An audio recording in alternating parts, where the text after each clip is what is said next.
Remix.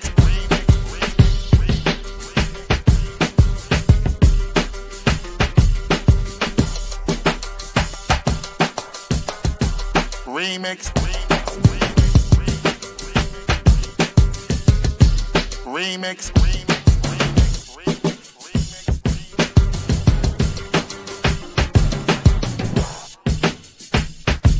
Remix. Remix. Remix. Remix. Remix. Oh, yeah. Welcome out to the Remix Morning Show. Right here on Black Liberation Media. In case you didn't know, I go by the name of the Ear Doctor, and we are here to bring you that boom back breakfast. But I got to introduce you to the queen. She goes by the name of Jackie Luma.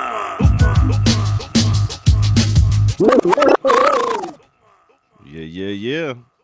Hey, good morning. Hey, good morning. You got the memo. We in green today. We fly. We on our, you know what I mean? We on our soldiers, our soldiers in the Army of Liberation. There Tip. we I like go. it. I like it. That's See? right. That's how we do it. For duty. Yeah. How you doing, Jackie? Big up to the remixes out there and everything, and everybody out there tuning in. Hey. What's good, Jackie? How you been? Life just keeps on lifing. Yeah, that's what it do. Yeah, right? yeah. So I'm my great uncle, my last living great uncle, passed away a couple of weeks ago. So we went to his funeral last weekend. Yeah, last weekend.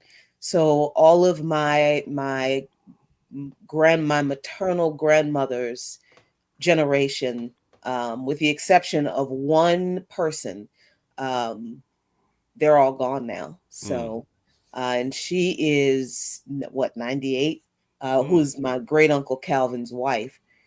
And so, that was a, sad marker.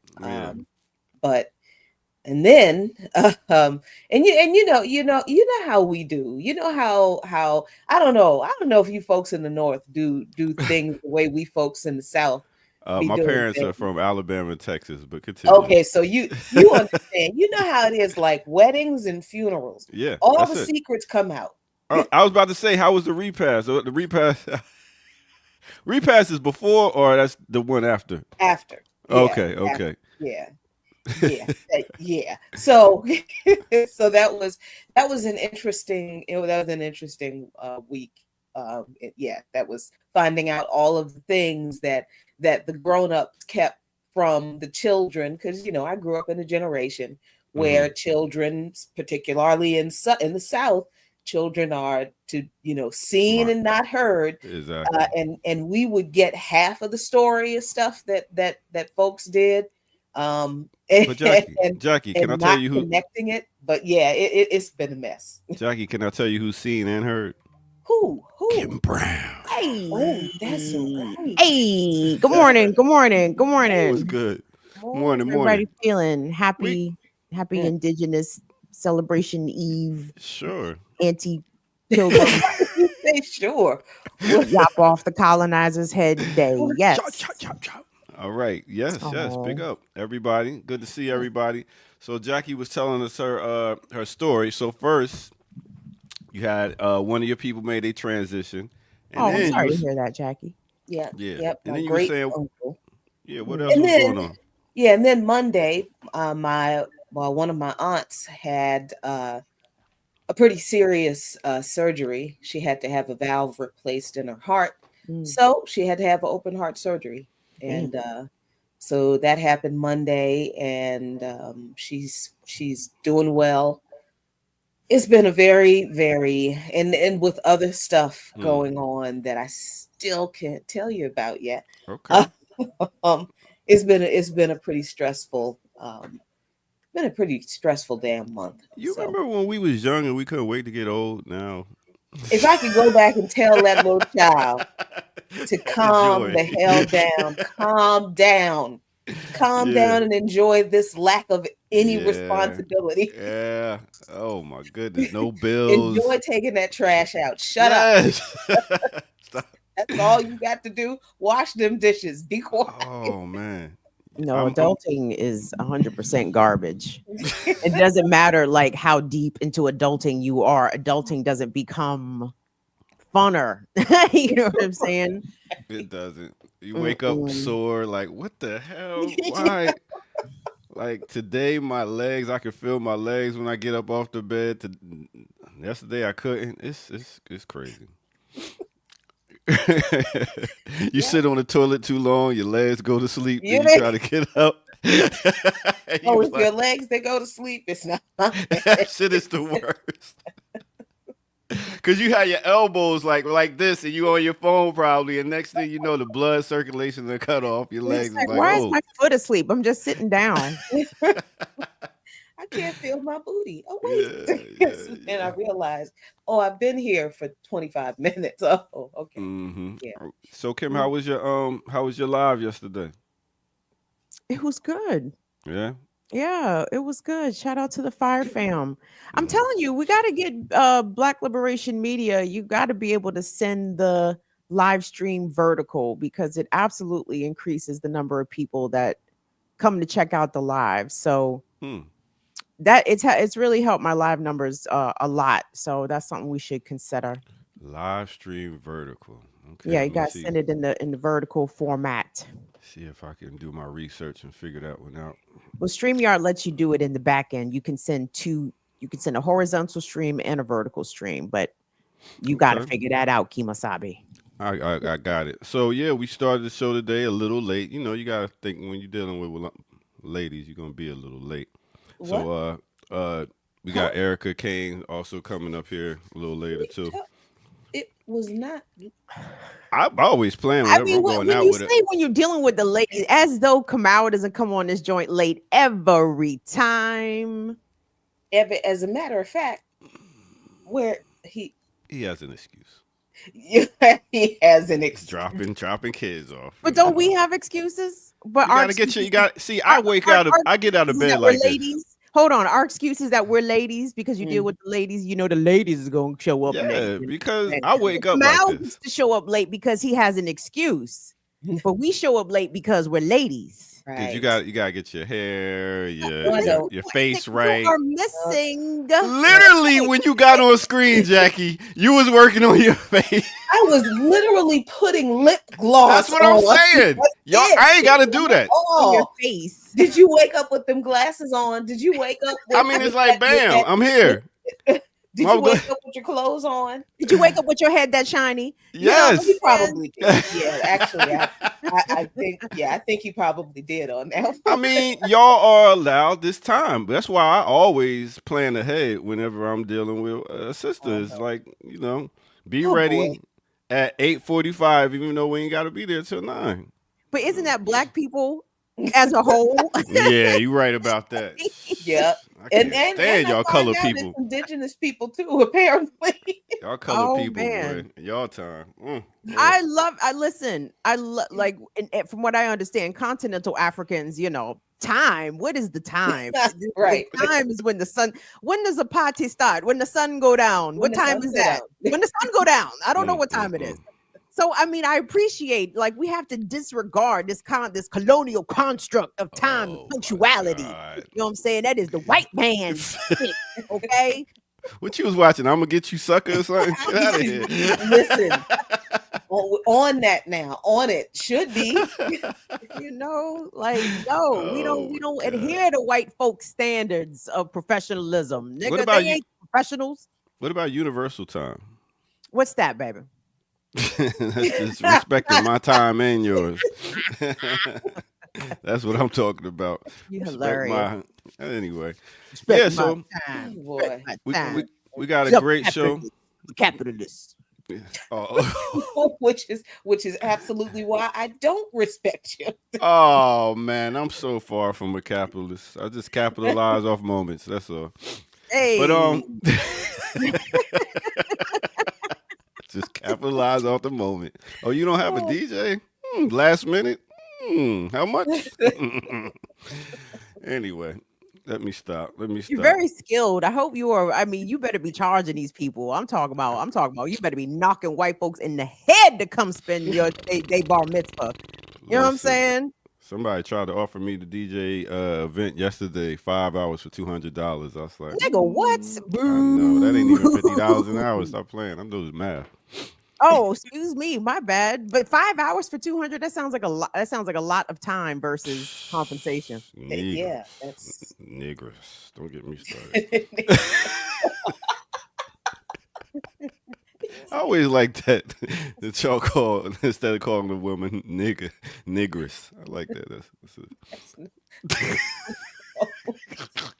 It's a weird term. I don't think. It's a I don't know. one of those very weird, cringy, like. It's funny because nigga flows so easily off your tongue, Kim Brown. You know, but negress, no. I grew up listening to Richard Pryor, sir. And Millie, was it Millie Jackson? And come on, that. Oh, Millie Jack. Ooh, yeah. She was one of the first lady MCs, spitting that heat. Okay, Millie, I see you. All right, I guess we could go ahead and. What was you about to say, Kim? My only encounter with, not my only, but they did a documentary about Johnny Cash. You know, I'm Johnny Cash. Johnny Cash, his first wife. Turns out she did have some black in her, though I don't think she acknowledged it. And there was a photo of him and her that went viral at the time. And she absolutely looked tinted. And the headline was Johnny Cash weds Negress. A negress. I said, whoa. This country. Project Dice Stopia says niggers sound like something Thomas Jefferson would say. Get these niggers out of here. Or not that one. Put that one in the back. Put that niggers back there with all the niggas. Thomas Jefferson, George Washington, John Quincy Adams, Ben Franklin. Pick one. Oh, man. All right, I guess we go ahead and get into our first break. It's gonna be real quick, and get right back. I'm sure y'all got something to talk about. So something to talk about, my good brother. You know it. It's always something to talk about here in this world. Let's give them something. All right. This is not American Idol, so we'll be right back here with the Remix Morning Show. Let's go. Nobody beats the biz. Nobody beats the biz.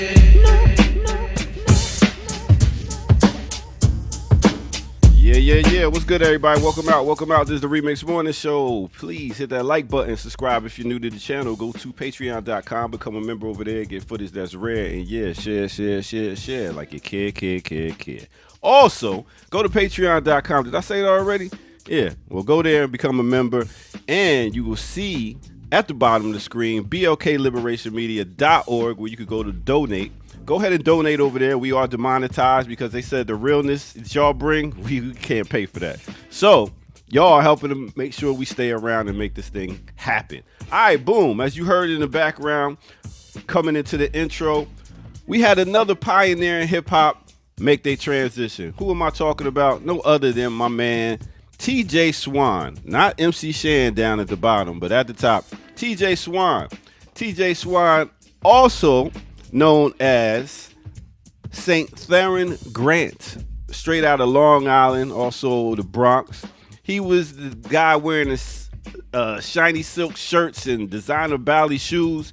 He was like the first Nate Dogg of hip hop. When you're talking about crooners and singers singing on hooks, you might have heard him on Nobody Beats the Biz. Make the music with your mouth biz. That, and also MC Shan, She Left Me Lonely. Girl, why'd you have to... Anyway, he also was on a verse of the Vapors that Bismarck talked about. TJ Swan. Yeah, he was talking about TJ Swan. So big up to TJ Swan. When I was young, right? Crazy thing. One of my first autographs I got on a record was TJ Swan. And you talking about I was like 10 years old. It'd be crazy if I had a picture of that, right?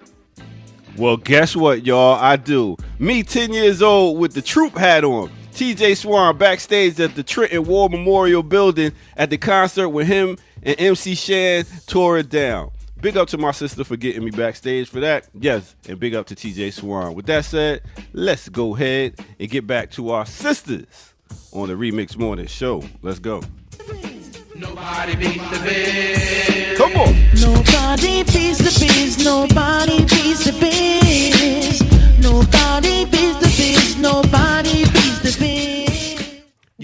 nobody could beat the biz. I know nobody could beat the biz. Ah, Now you all know TJ Swan, who sang on my record. right. Nobody make the bit. Wait, You don't know wait. TJ Swan who sang on my On my record, who makes record. the music nobody beats the biz. We'll check Well, it. check it. Back in the days before this began, he used to try to talk to this girl named Fran. Yes, yes. Fly female with fly Gucci wear with big Trump Trump jewelry and and the stickers in her hair. Trump was why I try to kick it. She always fast talk about.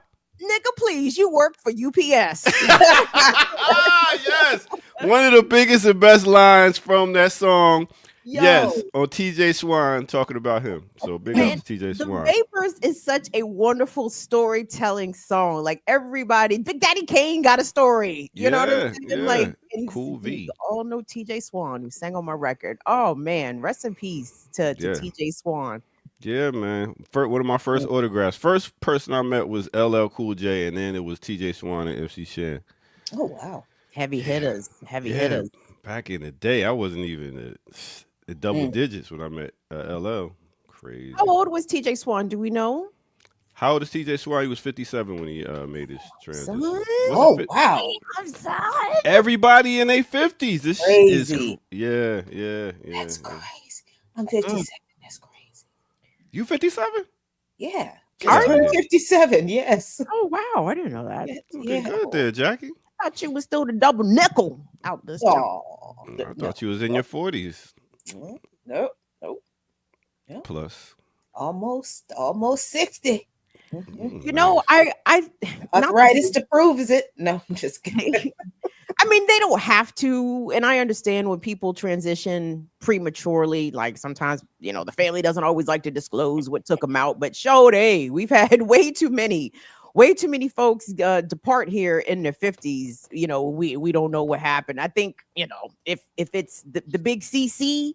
If it's the colon cancer taking people out, can y'all share this with us so people can understand the urgency needed to go, you know, get their cancer screenings, colonoscopies, pap smears, all that stuff. So Speaking of somebody who knows a little bit of something about something, Erica Kane. Why are we whispering? she knows a lot about a lot of things, not a little about a little. I still don't know why we're When whispering. you asked if I was ready, I gave no response, and you put me up on the screen. But he is a jerk, Erica. I'm not sure if you knew Whoa, a jerk? We going from nice guy to jerk that. that Hold on, quick? You're a great guy, but you will pull that bullshit though. You will be on screen before they are ready to go on screen. You're not ready yet, Erica? I can take you back off screen. How you doing, Erica? How I look like I'm doing it, doctor? Well, you really want to know how you look like. You know? Easy, Scorpio. I know it's the season and all. She Damn. opened the door and That- listen. Step wisely. How I'm many chill. steps are you trying to take? I'm a chill. She don't look like she had her coffee all the way yet. So I'm gonna be. I'm gonna be like Homer Simpson. Walk back in the. Yep. Slide on back into the pantry. and All right. finish With that that roll. said, Back y'all, over to Trenton. Leave Brownsville alone, sir. Leave Brownsville Alright, alone. I do that. Never Let been, me, never will. let me go get in my place. I'll catch y'all later. That's what's up. Ooh. How are you feeling, Erica? You said you cooking this morning. No, I wasn't. Well, I had to get my son food, so I had to run to the grocery store this morning because children are home and demanding. Oh, Yes. So in lieu of him busting through this door and screaming, "I'm hungry," as he did earlier while I was on mute when Air Doctor pulled me up, I went and got him some food. It's just in the oven now, so he doesn't know that. So he's been. But aren't we grateful for children and days off from school?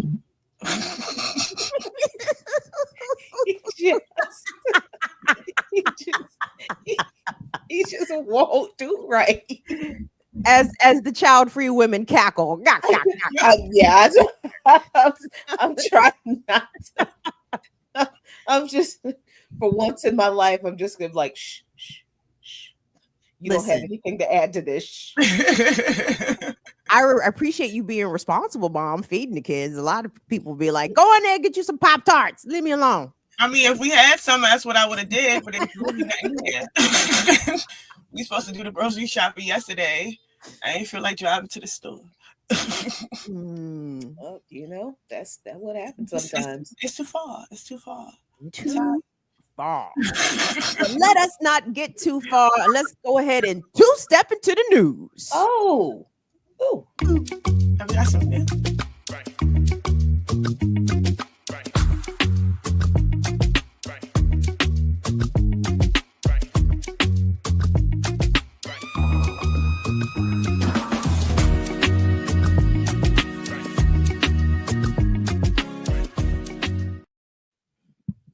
Yes, indeed. Peace. Buenos dias, everybody. Bonjour. ¿Cómo se va ce matin? Bien? Fantastica. It's the Remix Morning Show, Black Liberation Media, 27 November. Here on the good year 2024, we got Erica Caines, Jacqueline Lukman, Kim Brown, the Ear Doctor, the Remix Chat. Thank you guys so much for joining us today. Are you cooking today? You cleaning collards? You got your turkey and brine? What you doing over there? cleaning your collards in your bathtub. Are you clean? Girl, my people are from the country, the country. Never have I seen people clean collards in a bathtub. Never. In a bathtub? In the bathtub? Who does that? Who told Kamala that was some relatable shit to say? Like, you know what? Yes, I clean collards in the bathtub. Bitch, nobody. Nobody. How much collar is she making? I'm just like she tried to frame it like, oh, when we just make so many, but still nobody has ever cleaned. I've never seen that in my life. Never in my. Now I have seen people clean with a number 3 tub, but that is not a bathtub. You know, y'all understand. Y'all who had to spend your summers in the country know exactly what I'm saying. So that woman has never spent aluminum. That big right ass bucket. That joint like this, yes, this across. Exactly. That is as close to a tub as anybody's greens has ever been. Nobody did bathtub gin. Yes. Corn liquor, as my people make in the country. Corn liquor. Yes. Okay, yeah. But thank you. Collards in the tub? Absolutely thank not. You. Shout out to everybody who grandmama had to clean them chitlins in the sink. You know what I'm saying? Like Kamala could never. Baby, you would have been better off telling us how your people prepared the oxtail instead of lying about putting collards in the bathtub. Like, what? She didn't do that either. She couldn't do that because that would have been a dead giveaway. That would have been like, you do what? Oh God. But I got a little something. This happened. What's today? Wednesday? Mm-hmm. This happened Monday. So talking about the Democrats and Kamala Harris and how ridiculous her whole shtick was. She was so unbelievable. She had the same problem Hillary Clinton had. She was so unbelievable, so inauthentic, so absolutely like, I don't have to do much to win this election, that she lost to this guy. And now what is happening? I didn't even know that this was like a legal constitutional precedent, but it is. So now the criminal case against Trump is being dropped because the U.S. Supreme Court ruled in a 6-3 ruling that the president is, for all practical purposes, immune from criminal prosecution for actions while in office, even after he leaves office. The Supreme Court just made this ruling earlier this year. So Justice Department Special Counsel Jack Smith said that the Supreme Court rulings influenced his decision to basically drop or at least not pursue right now the Capitol invasion case and the federal case against Trump in the U.S. District Court in Southern Florida. We'll go down a little bit. In Florida, the judge, Eileen Cannon, who was appointed by Trump throughout Smith's case, this was the Department of Justice's case against Trump's illegal removal of top secret papers to his Mar-a-Lago estate.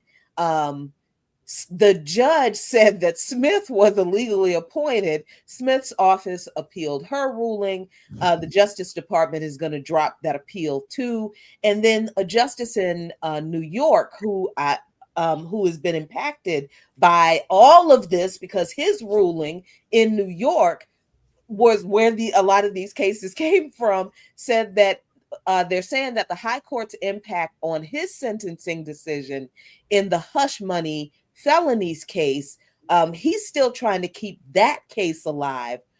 Oh my gosh.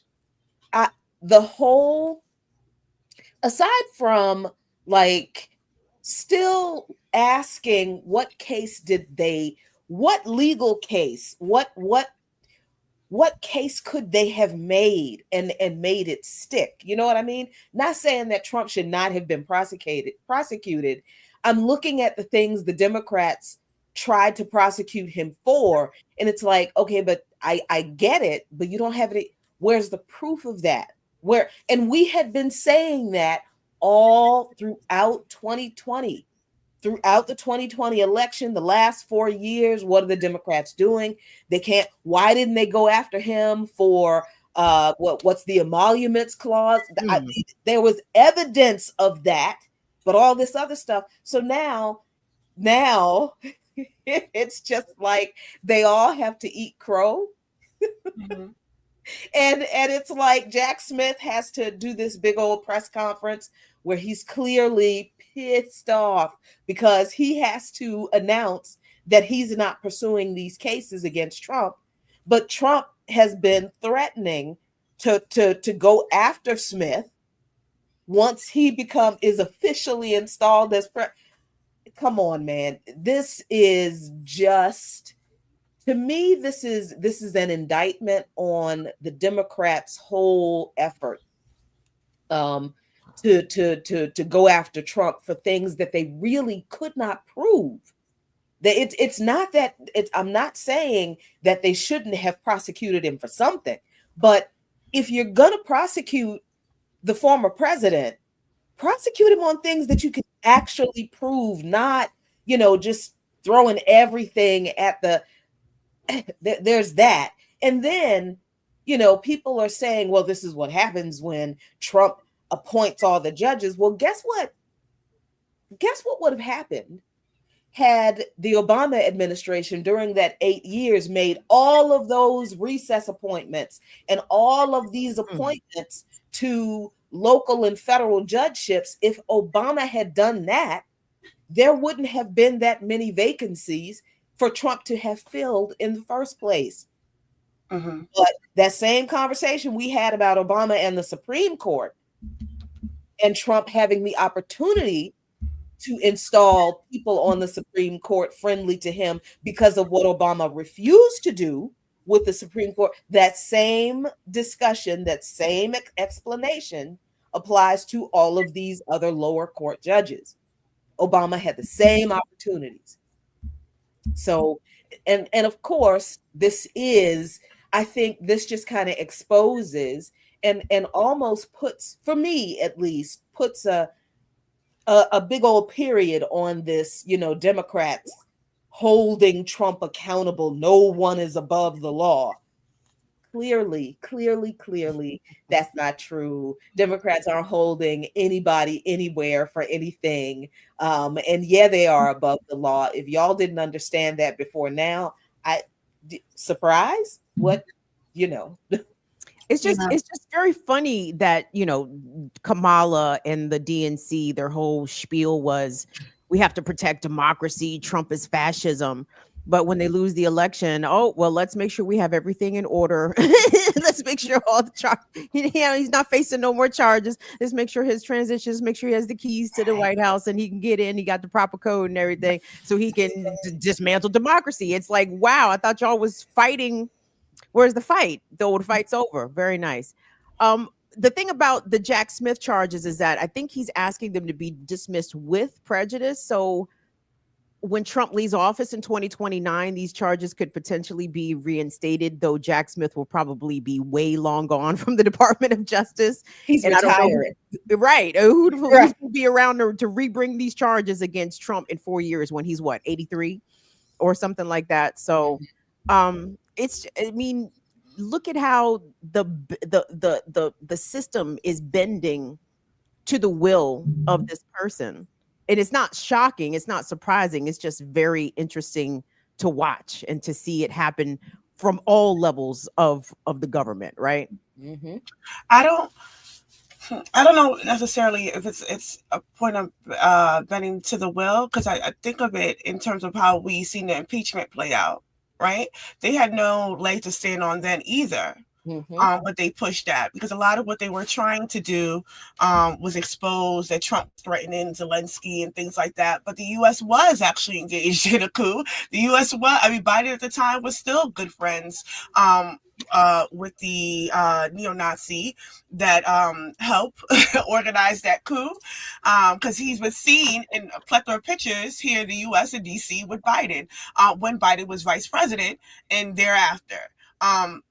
So I think of it in that kind of way, this kind of okey doke kind of look over here, don't look over here kind of thing with these court cases are playing out. Because I was going to ask, that's not fuck around and find out Jack Smith, is it? Because Jack Smith came on the television and said, don't try to pull another January 6th because it's going to be over for y'all.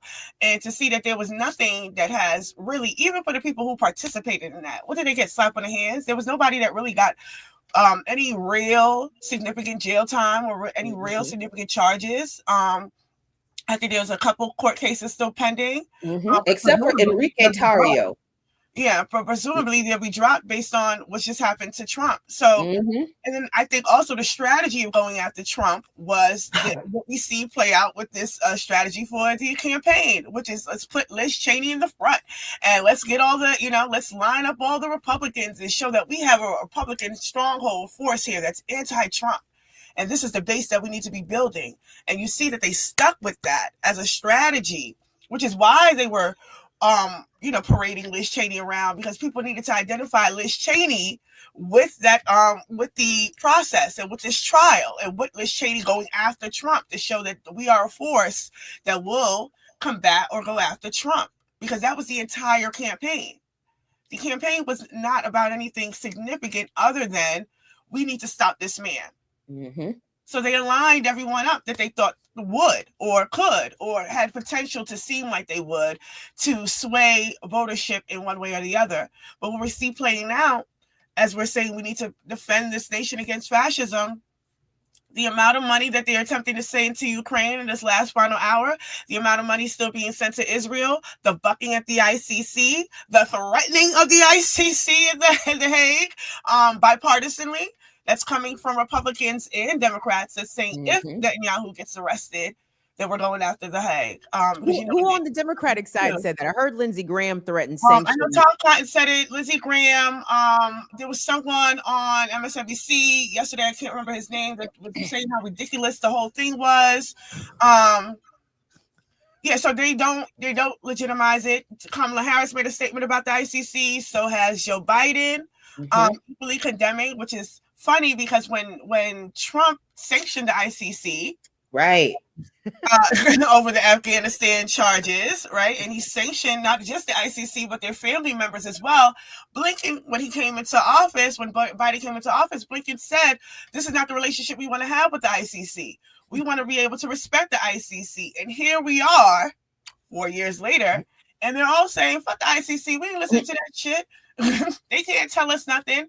And they are all, in case you did not know about the 2002 Hague Act, they're all threatening to use the Hague Act, where they are going to send U.S. military in to shut down the ICC. So I just think it's very interesting the way that we're seeing certain things play out in terms of criminality, Mhm. and the sort of sticking it to Trump that they can't seem to do, but I think chips away at the legitimacy of not only the U.S. court system, but the duopoly in general, and certainly the Democratic Party with their inability to make any action happen. Did you guys hear Biden yesterday from the Rose Garden announcing the ceasefire between Israel and Hezbollah? And Biden fumbled. Well, he sounded terrible, by the way. I'm not sure if y'all heard him or not. I'm like, nigga, what? Is this too late in the day for you to be talking to us, Pop? Like, what's going on? But he actually cited international law, and he was like, yeah, we need to adhere to the rule of international law. I'm like, you nigga, like you are citing international law when they got a whole ass international arrest warrant out for your boy? You up here talking about international law? I thought that was pretty rich. Did we want to talk about that? The ceasefire? Yeah. Yes. Let's, because I am dubious of any and everything that comes from any representative of this imperialist, hegemonic, genocidal government. So if Joe Biden just announced this ceasefire, I'm like, what's wrong with it? What's wrong? Lots. But yeah, okay, so let's get into it. What's wrong with it? I don't know if we have an article or not. If we wanted to maybe give some context to what was done. I first seen it on the Cradle, which is when I came into the chat and said, "There's a ceasefire, y'all." Israel running scared. Because I seen it on the Cradle, coming from the one of the people. Who's the other person that has the arrest warrant out from the ICC? Gallant. Ben, right? Okay. So he was saying that this ceasefire call from the IOF is a huge, drastic mistake. That was the article. That he's not with it, he's against it in totality. He wants to keep the forces going. So that's how my introduction to it. Now, mind you, I haven't seen any statement from Hezbollah, and I hadn't really seen any statement from the U.S. up until Biden, came out in front of the White House and spoke about what he was able to get done. And it does seem like a lot of the talks was done with the Lebanese army and not so much Hezbollah. And with the Lebanese army, there's some talks about the technology advancement and exchange between the U.S. military and the Lebanese army for assistance and things like that. Nothing about Hezbollah. It's as of now, I have not seen any statement from Hezbollah. And what people in the region who have been saying is, Israel is a master propaganda manipulator, right? Israel's entire existence depends on them controlling a narrative and controlling propaganda. So when Israel announces things like, yeah, we'll move forward with a ceasefire, in the last 10 hours, Israel has bombed indiscriminately. Right. Southern Lebanon, northern Gaza. They did a school, they executed a school that was holding refugees. They bombed that. That's in Gaza. They're still attacking Lebanon. They're announcing to people returning to their homes in southern Lebanon, do not return. They're shooting off weapons and things like that. This is as we're seeing Joe Biden proudly announce that he had a role in this ceasefire. And what that does is that speaks to the demographic that was voting, that wanted to say, look, it's going to be worse under Trump. It's going to be worse under Trump. And then Biden and the Democrats get to say, on our way out, look at what we're doing. Look, we tried to make peace. But, there's only so much we could do. Like, that is where we're going with this. They are still sending Israel weapons. They have bucked back at the ICC. There was a statement from Blinken, I believe, that said they would not abandon Israel at this time. So they are continuing lock and step alongside Israel in this support, but they're also giving a particular kind of lip service to kind of fool people, I guess, because there was a lot of excitement, and the excitement was not so much about the ceasefire itself, but that, look what Lebanon did.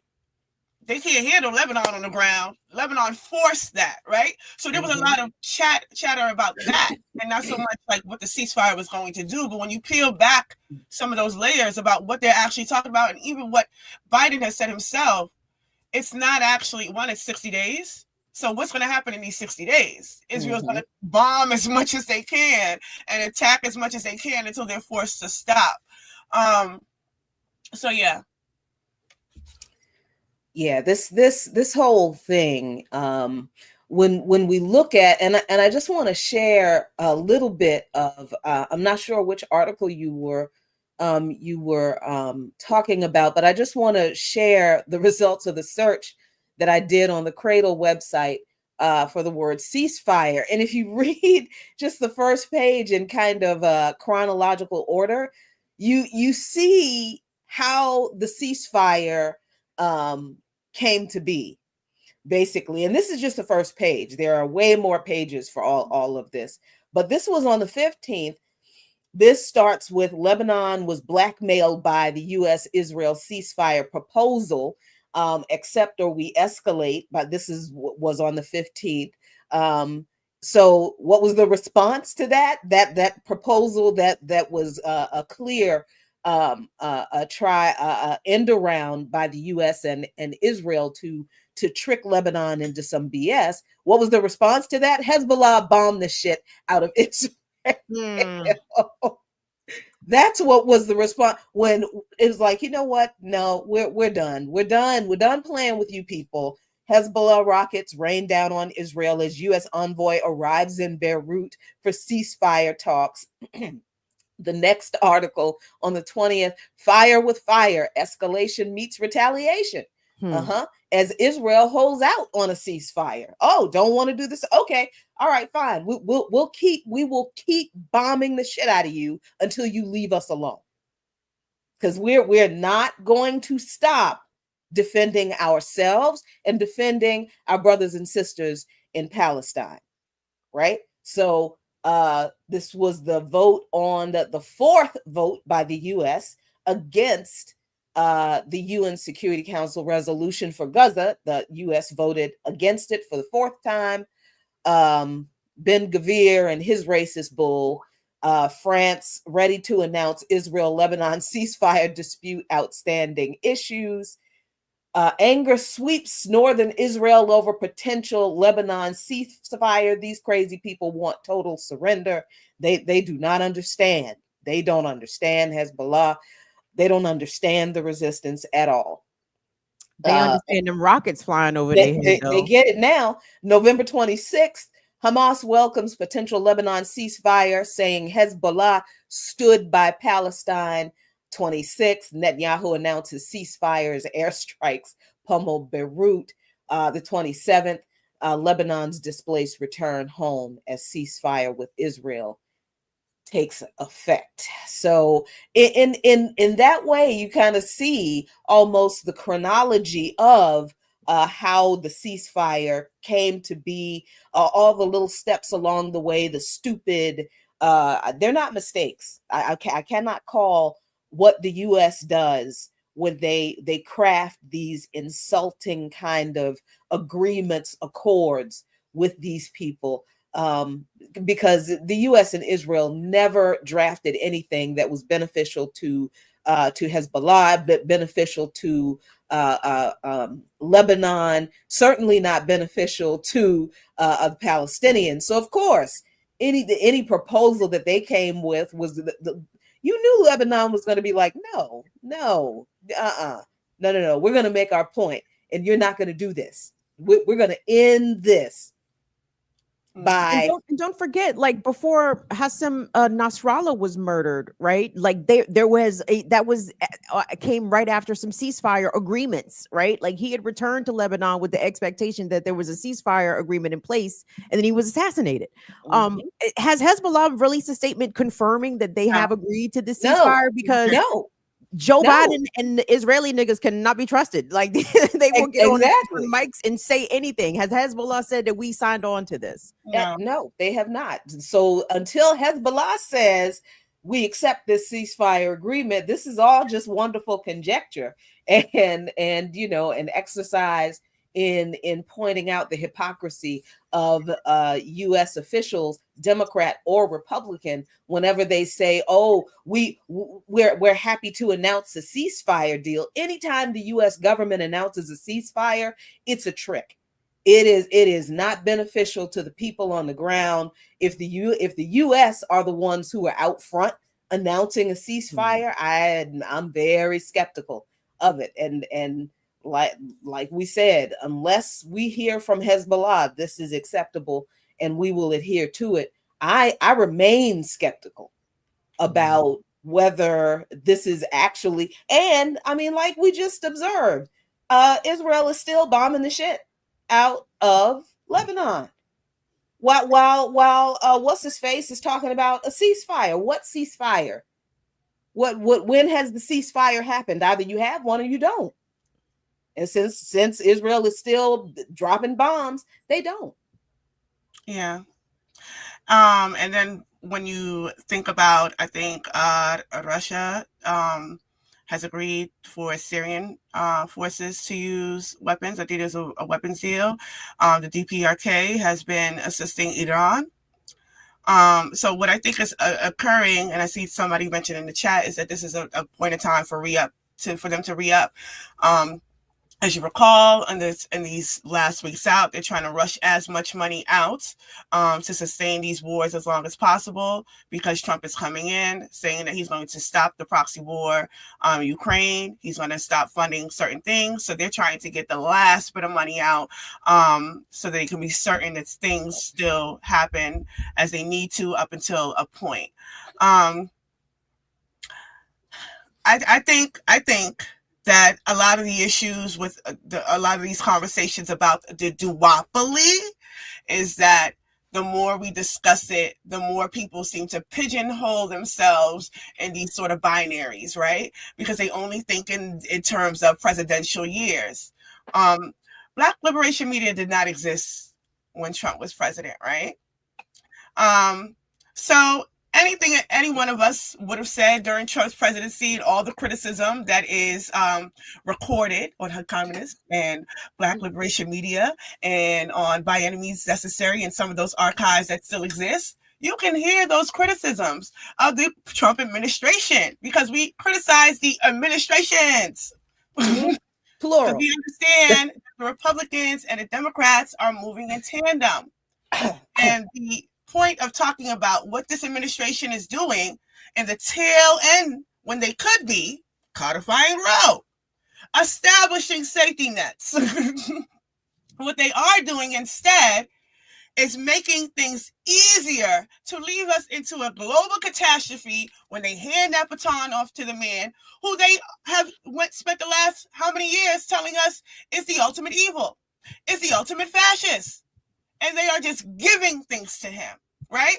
So this is not about any kind of good or bad binary. I don't work in those kind of terms. I don't analyze people in those terms. I don't speak about individuals in those terms. Those are subjective terms. There's a plethora, millions of people, in fact, that think Trump are good, that he's a good man. We've seen them vote, right? So these are subjective terms. What is objective is the role that they are playing, right? Lindsey Graham can threaten The Hague. And Lindsey Graham is a congressman under this administration. You see what I'm saying? Nothing's happening because everybody's in agreement with this. They're all threatening The Hague. Democrats and Republicans alike, the good and the bad. Because there's a primary contradiction here that they both unite under. And that is domestic and global imperialism and the advancement of Western hegemony. What it looks like for Republicans and what it looks like for Democrats strategically are probably different things. The Dems want to go after Russia. Republicans want to go directly to China. Strategically, two different things. But what is the objective there? The expansion and maintenance of Western and U.S. hegemony. Empire. So I don't give a shit if Trump is good or bad. I don't give a shit if Biden is good or bad. I don't speak about individuals. We talk about the Biden-Harris administration, and when he comes into office, officially, we talk about the Trump administration. and the things that the Republicans were allowed to do under the Biden administration and the things that the Democrats are going to be getting away with under the Trump administration. Because this is what has been happening. This is how the duopoly works. This is why we say smash the duopoly. The duopoly. The duopoly. Well, that's the end of my rant. Because y'all been here too long to be playing these games with this. So y'all like Trump? Stay out the chat. Stay out the chat, Rakita. Stay out the chat.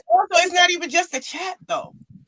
It's, this is a common thing in terms of how are we talking about what is to come. Mm-hmm. What is to come? How are we preparing for what is to come?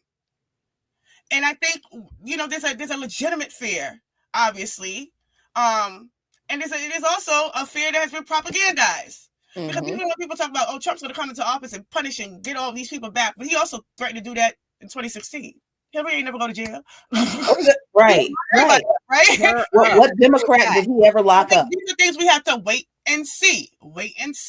But what I do know is the things that have happened, that is happening now, that I could speak to. Can we speak to the potential of a nuclear Armageddon coming from Europe and coming from Russia? I think that it's saber rattling, but I'm paying attention because Mr. Putin has made some very interesting speeches, and I'm deeply concerned. And I have a friend that's in Berlin right now, and they're a little concerned of some of the rhetoric coming out of Russia. But Russia is clearly being provoked in the final days of the Biden administration, which I find incredibly wild. And whether or not we even make it to Trump, I think is a legitimate question here, because I don't think enough attention is being focused on how quickly things are heating up between NATO and Russia. Do you guys got any insight on that? Some of the learned white folks that I like to follow on social media seems to be very, very concerned about the potential of a nuclear Armageddon, because members of the U.S. Strategic Command have apparently said that America is ready for a nuclear exchange with Russia, which is a nuclear war. Like, there ain't no fucking exchange. If we send a nuke and they send a nuke, it's game over for everybody. Mm-hmm. I mean, the United States will always say it's ready for a nuclear exchange. I mean, how can you not be with as many nuclear warheads as this ridiculously evil and warmongering and bloodthirsty country has? And the only reason we won't see World War III, and honestly, the only reason we haven't seen World War III, is that everybody else with a nuke in the world is way more responsible and gives more of a damn about humanity than the people who run this country. That really is the reason I trust Russia to not start a nuclear war more than I trust the people in this country. And this is to say, understanding that I understand capitalists as much as they like militarism and war because it makes them money, right? It's war is extremely profitable. They also don't want to destroy their profit base. So capitalists don't want a nuclear war, because then, all of the people who make them their money would be dead. So then they would cease to make any more profits. So nuclear war is not in the cost benefit analysis for most capitalists. They don't want to threaten their profit margins in their bottom lines, which human extinction would do that. But outside of the fact that most people just don't want to die, when you look at the situation geopolitically, the people in this country who run the military, who make the policies, who have the nuclear codes, we have to understand that these people are sociopaths. Capitalists are sociopaths. They are not normal people. And while they may not want to kill everybody because they don't want to mess up their money, if they believe that they can do this thing called a limited nuclear strike, because some of these people still believe that foolishness. Some of these people really do believe that that they can control a nuclear explosion so that it's not as deadly. So yeah, they might do that. And the only reason we're not there is because Russia, China, and other people with nuclear weapons are like, well, we don't want to be responsible for causing World War III. I don't trust anybody in this government, and I'm beginning to not trust a whole lot of people in this so-called left who are always wanting to organize with the wrong doggone people to address the issue of nuclear war, because it's always the right wing folks. Like why are y'all always wanting to organize with the right wing? Like on the one day of the year, they're not talking about killing Black folks and queer folks and trans folks. They're the one time they open their mouth and they talk about, well, you know, nuclear war is bad. Then all the left wing white folks, but see, we can organize with the right because they hate nuclear war too. Yeah, that's the populist left, I call them. Oh boy, y'all bringing the fire this morning, man. Big up all our remixes in there. Big up to LJ in the chat room. Hey, LJ is she putting in her work. Y'all caught up with LJ this last weekend? Sound like as much as y'all was texting. You can turn off your ain't nobody tell you to. You can always mute. You just, or you can join in on the conversation and feel included instead of, you know. I'll be doing stuff for y'all. Be texting. I'm like, why does my phone keep ding ding ding ding? But anyway, we got a guest coming up around 9. This is the Remix Morning Show, and we're gonna take another break real quick, and come right back and give y'all some more of this boom bap breakfast. Y'all ready? Let's go. Let's do it. All right, right here on Black Liberation Media. This is the Remix Morning Show.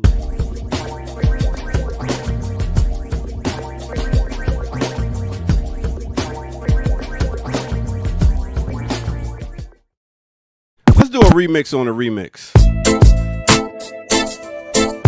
I'm a people on yard. You can say I'm. You can say I'm plain Jane, it's not the same. No, I ain't in the big names, but I like nice things. I watch boxing matches and football games. I wouldn't mind being an actress, but I love this thing. I like going out, taking walks and stuff. I don't remember many girls cause they talk too much. I enjoy quiet nights at home, and girl, I'm next to you. Though I ain't a virgin, that don't mean I'm having sex with you. Where I go, I'm spotted, and anything I want, I got it. 5'5" with brown eyes, smile like the sunrise. Anywhere I go, I'm spotted, and anything I want, I got it. 5'5" with brown eyes, smile like the sunrise. Baby, look me in the eyes. I'm the kind of girl you like. I'm feeling you. Baby, you're my kind of guy. Think about it, you just might get wrong with it. All right, now. Let me take you to a time and place. Let me take you back to 2001 with the artist City High off their album City High. The name of this song is Caramel. I always thought it was Brown Eyes, but it is Caramel. Mixed with a little bit of 2008. We're talking about Serrani off his album No Games, and the name of that song is No Games. Yes, this is a remix on a remix. Make sure y'all hit that like button, subscribe if you're new to the channel. Go to patreon.com, become a member over there, get footage that's rare. Also donate, love, show the love to blkliberationmedia.org. Go there and check us out and donate if you can. And also share if you can. Do what you can. All right, with that said, let's get back to it right here on the Remix Morning Show. Girl, I want you all time. I'll forever love you. You're mine. I'm not mad, even though I'm sad. Cause you All right. Shout out to Claudette. I thought Claudette was going to be the next Lauryn Hill, to be perfectly honest. Like, I thought she was that talented. From the chick from This City High remix is a Trackmaster joint. Them 2-3 songs you thought that? Well, the song she had with Clef though was really good. I like that song with her and Wyclef. That's right. Era. Oh, that was beautiful. That was Yeah. a beautiful song. Two Yes. wrongs, right? They say two Yes. wrongs don't make it right. Oh, Yeah, that was. Oh, yeah. That Mhm. was a dope one. That was Because dope. she's gorgeous. I mean, Mhm. like unfairly She pretty. had that You know? girl caught up. Yeah. Right. Jersey, Wrong. Willingboro, New Jersey, if I'm not mistaken. Oh, she could have made it on the team. Yeah, she was nice. Yeah. All right. So what? Too much. Nigga, I don't know if you was feeling Claudette, my guy. I know. Why I know, not? I know You, you I told you about. I told you about my Lauryn Hill story. So I mean, Oh, if you want to go there, boy. yeah, and then you know. I mean, you got a good shooting percentage, man, nigga. I don't know about Claudette though. What? Come I don't on, man. know about Claudette. All I need to do is get in that ear and tell her I some things. mean, Tell her he about my might- pondering. Go ahead. he might His have. pondering. Look at the. I mean, look at the band members. He might to do it. Touche. Play. Ouch. The band members at home like, damn. I felt like, wait a minute. Ouch. Oh snap. Yo, so I know we got a guest coming. I believe she ain't make it through here yet, but we'll see if she makes it. So with that said, I'll let y'all get back to it. And see you next break. Peace. Thank you, Ear Doctor. Hey, remixers, how y'all feeling out there today? Everybody doing good? Y'all traveling today? You getting ready for the holiday? Well, take Black Liberation Media with you. Set your bells and notifications. Go back and check out some things in the archives, or go on over to patreon.com/Black Liberation Media if you want to either check out some of me and Ear Doctor's classical breakdowns that YouTube confiscated. They, I believe, live over there. If you want to have some musical stylings, or go pull up some of Ear Doctor's Sundays mixes while you're getting your swerve on with your friends and family for this holiday. So we appreciate you guys being with us. As always, it's Women's Wednesdays on the Remix Morning Show. Erica Keynes, Jacqueline Lukemon, Kimmy Brown, Ear DR. We in here. Wait, so has our guest arrived, or would you guys like to go into another story? It seems like they have. No. Yes, our guest has. Second. Brilliant. So, Ear Doctor, yeah, y'all go ahead and do it.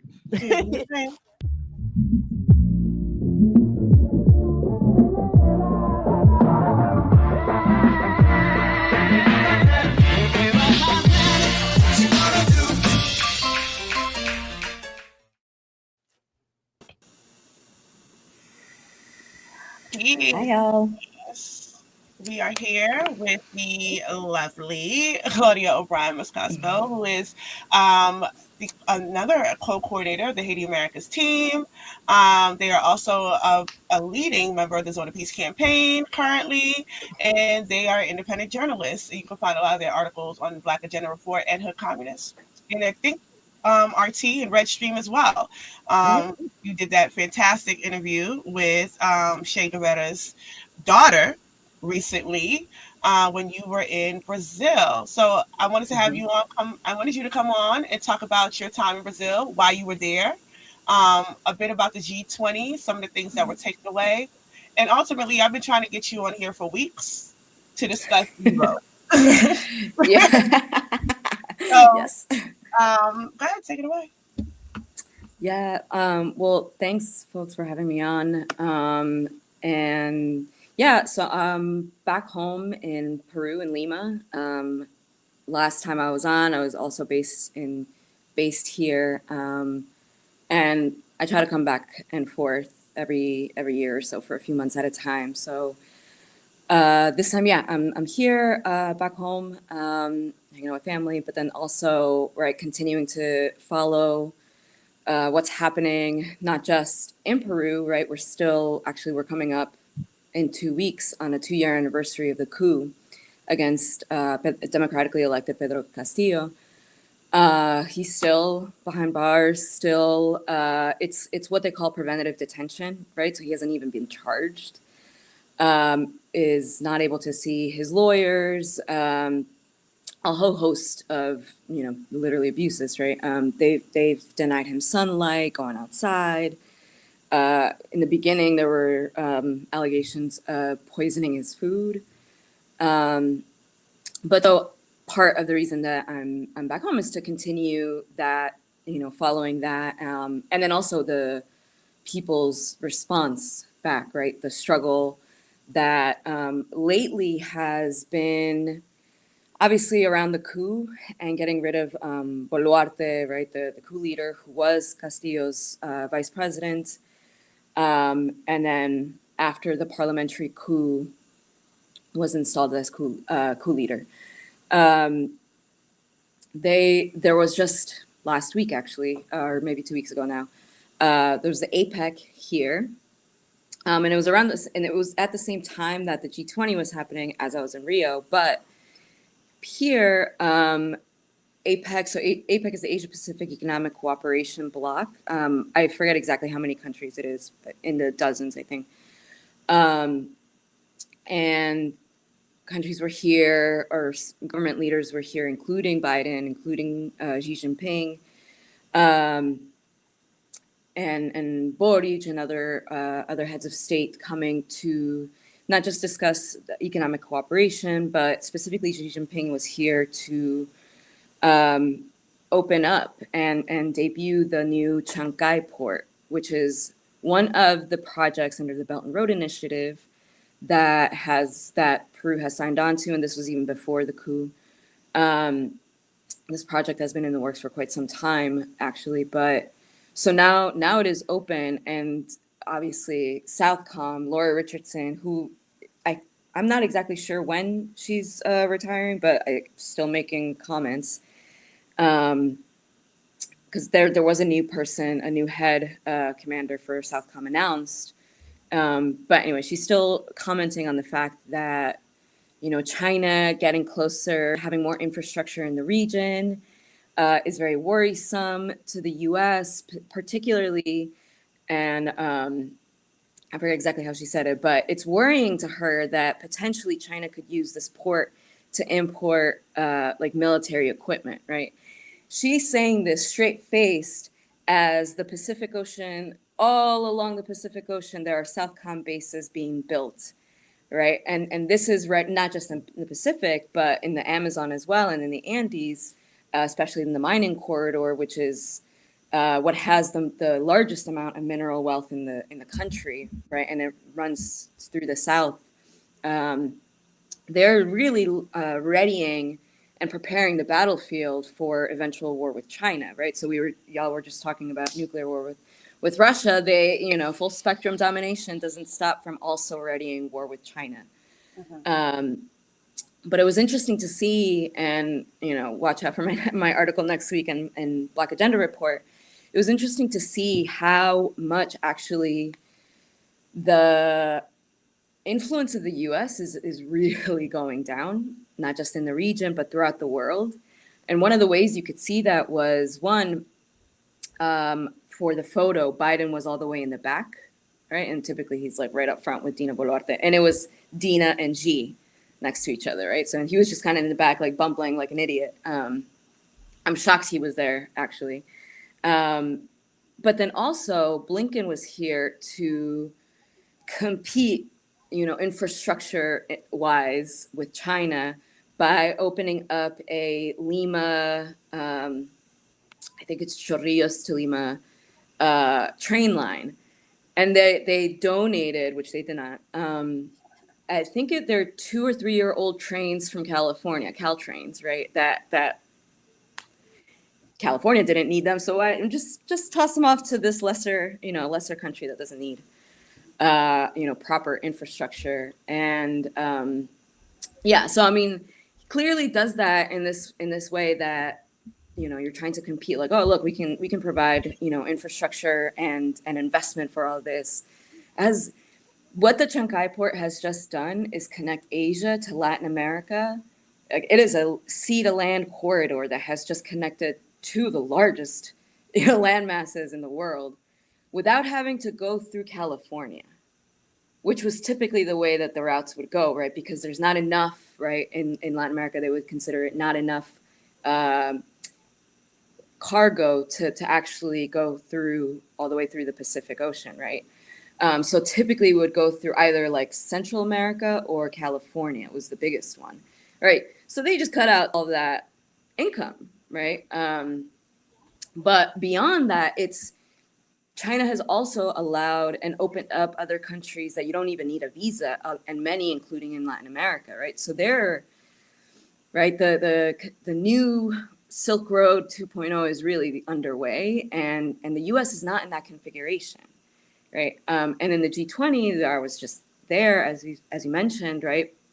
Similarly, I got there to Rio, and the day that the heads of state summit was starting, which was the 18th and 19th, just driving around, all of the like highways were just like Brazil flags of Brazil and China, Brazil, China, Brazil, China, Brazil, China, all the way down Ipanema Beach. Right, there's not a U.S. flag in sight, and like a few years ago, that wouldn't have been the case, right? So, and similarly, the photo ops and everything, it really, like, Biden was not in the center of that. It was Lula, it was Ramaphosa, who's going to be the next host of the G20, and it was Xi. Like, even when they landed to the country, right, like, Xi Jinping got a red carpet treatment. Biden didn't get any of that. So it is interesting to see that, right, their influence is very much decreasing around the world, and especially in this region. So, yeah, it's very interesting to be here for this timing. I wanted to know, Laura Richardson, I think the change of ceremonies happened earlier this month. So Alvin Halsey, an African, now the leader of Southcom. So he's the commander of Southcom. So Lord Richardson was the first woman, and now she is being replaced by the first Black. Right. So that is what's happening. But I do appreciate you talking about U.S. influence waning. I want to speak to what's happening in nations like Argentina with the right-wing forces and their allyship with the U.S. and how that's affecting the region in terms of, Lord knows I can't stand that term pink tide, red or dead, but but it is affecting that progress, or is it affecting that progress? Like, is Argentina becoming more isolated, or are they being brought into the fold? What are these sort of left forces that are kind of pushing back against U.S. hegemony? Yeah, well, I mean, consistently in the region, it's, what Bolton would call the Troika tyranny, but, Cuba, Venezuela, Nicaragua, right? And in the immediate region, right, it has been, at least these past 2 decades since the MAS has been in power, Bolivia. That seems to be up for grabs right now, and we'll talk about that later, but especially for Argentina, being one of the 4 countries that make up the Lithium Triangle, Bolivia, Argentina, Chile, and the south of Peru, in Puno, which I guess it was maybe 3 or 4 years ago that in the region of Macusani, in the province of Macusani, in the region of Puno, was found what is believed that has not been tapped into yet. And this is what at least the majority of the people on the ground, and particularly Puneños, indigenous campesinos from Puno, say that the lithium is why the coup happened, because it hasn't been tapped into yet. It hasn't, and it's considered to be one of the world's largest reserves of lithium, which now in the past few years is why Peru has been incorporated into that lithium triangle. Originally it was not, and it's been, right. So of those 4 countries, Southcom has very clear and direct and expanding relationships with 3 of those 4 countries. Peru, under the coup dictatorship of Boluarte and Fujimori, and Keiko Fujimori. Boric, who is this, speaking of your red or die, right? This is the like pink that just clearly turned to the fascist side. Boric is more than happy to be, run errands and be a water boy for U.S. imperialism and NATO, to the point that Chile has hosted 2 two very recent Southcom exercises, UNITAS, and I forget the other one now. And in Argentina, right, with the election of Milei, and just really going in on doing anything that the U.S. tells him to do. So that right there, especially what that means for the Lithium Triangle, is it's being encircled, right? They're really gunning for that resource, but again, that port in Chancay and more investment in infrastructure from China and from BRICS has really, that's actually been what has leveled out some of the more egregious acts that I feel like the U.S. has been like really dying to exercise here. Because there's so much investment from China now and from Russia militarily. If they try to, coup yet another country, that is going to invite some sort of response, right? And the U.S. is not, they're just not capable of actually, engaging in a war and even winning that, right? With China, with Russia, with BRICS in general. Jackie, I didn't know if you had a question. No, I'm just really enjoying soaking up all of the good stuff, because it's, it is, I don't know if you all have the same kind of experience where the work we do is so all-encompassing. Mm-hmm. It is kind of hard to keep up with everything, even though we understand everything is connected. So, I mean, I guess I do have a question, Cloud. Now that the election has happened, and everybody is doing this with the election, like what in this situation changes under a Trump administration as opposed to a Biden administration? Like, is Trump being in office now going to make all of this coup business worse? I'm just asking. Don't shoot the messenger. Just Yeah. Yeah, well, like with a lot of things, right? And not just in terms of Peru and this coup, but immigration, just so many different things, right? Things actually got worse under the Democrats, right? This coup happened under Biden, right? They kept the same ambassador as Trump did, who was Mike Pompeo's right-hand person, Lisa Kenna, right? She had met with the defense minister the day before the coup, and with Boluarte the day before, or 2 days before the coup, right? And there are still liberals, right, and Peruvians, many Peruvians that live in the West and are just Western folks now, that maintain that it was actually Castillo that did the autogolpe, which is self-coup, right, by trying to dissolve this Congress, which had been one of the main campaign promises, and quite honestly, the main, that closing down the Congress and then the Popular Constituent Assembly were the two main things that got Castillo elected, and the two things that that's why they got rid of him, right? Especially the trying to change the constitution, because we're still under the Fujimori dictatorship 1993 constitution. That y'all want to say that the Chilean constitution under Pinochet was what introduced neoliberalism. Oh no, this constitution by law privatized every resource, every type, everything, water, electricity, everything, right? Healthcare, education. That's one of the main reasons that especially kids, you don't even have to go that far outside of Lima, but going into the regions, into the provinces, into the campos, right? Like kids are walking barefoot for 2 hours to get to their nearest education center because there's no infrastructure. There's no level of like school buses are not a thing, right? Like, so oftentimes that's, they're not able to do that. Or their families spend, so much to be able to like give their kids, better standard of living. But yeah, and now that I've like gotten away from the question, right? if you can reorient me back, I think. Yeah. Well, basically, because I did want to add something to Jackie's question, because it was about essentially what are we preparing for with this new administration.